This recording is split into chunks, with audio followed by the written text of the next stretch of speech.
अस्सलामुअलैकुम वरहमतुल्लाहि वबरकातुहू। दी गई खाली जगह में बढ़ती हुई तरतीब में लिखिए। हमने बढ़ती हुई तरतीब में लिखना सीखा है।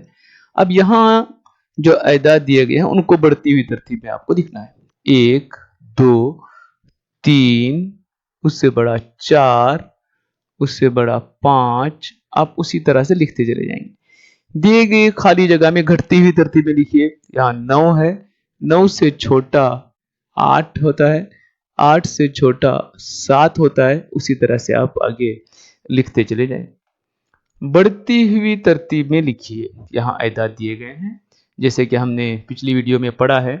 इसको बढ़ती हुई तरतीब में लिखना है। बढ़ती हुई तरतीब में लिखने के लिए सबसे छोटे से हम लिखते चले जाते हैं। देखिए 3 4 6 5 9 है। इनमें सबसे छोटा 3 है। हम सबसे पहले 3 लिखेंगे। उसके बाद में जो छोटा रह जाता है वो 4 है।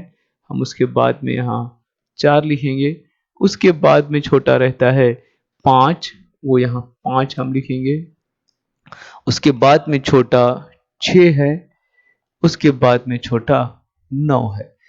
आपको जहन में होना चाहिए कि हमेशा हम बढ़ती और घटती हुई तरतीब बाएं से दाईं तरफ लिखते हैं। देखिए 3 सबसे पहले हमने अपनी बाईं तरफ लिखा, उससे बड़ा 4 है, उससे बड़ा 5 है, उससे बड़ा 6 है, उससे बड़ा 9 है।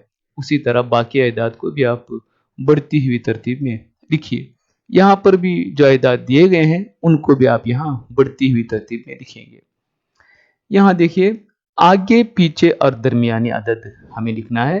देखिए 5, 5 से आगे आता है 6। अब उसी तरह से 7 के आगे क्या आता है, 8 के आगे क्या आता है। लिखिए खाली जगहों में पिछला अदद लिखिए। यहाँ 2 है, 2 से पीछे 1 आता है। उसी तरह 3 से पीछे क्या आता है, 4 से पीछे क्या आता है। अब लिखिए इनमें खाली जगहों में दरमियानी अदद लिखिए 5 और 7।